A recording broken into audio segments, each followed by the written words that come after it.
বাবা, আমার তখন বয়স মাত্র 15 কি 16। বাবা মারণ রোগ ক্যান্সারে মারা যান। জীবনটা আসলে তখনও ঠিক বোঝার বয়স না। বাবা, তুমি আমাকে ছেড়ে চলে গেলে।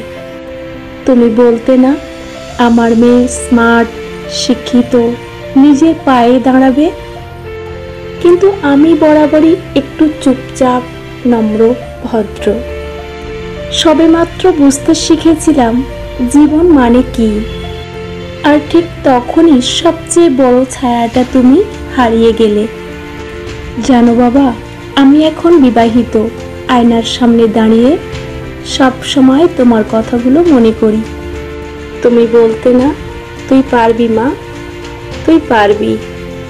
আজ হয়তো আমি চাকরি করি না, বড় কিছু করতেও পারিনি এখনো, কিন্তু তোমার স্বপ্ন বুকের মধ্যে রেখে বাঁচি। জানো বাবা, আজও রাতে ঘুমানোর আগে তোমার কথা মনে পড়ে। চোখ বুজে তোমার কথা ভাবি। তুমি থাকলে হয়তো বলতে, তুই যেমন আছিস ঠিক তেমনটাই আমার প্রিয় ছোট্ট মেয়েটা।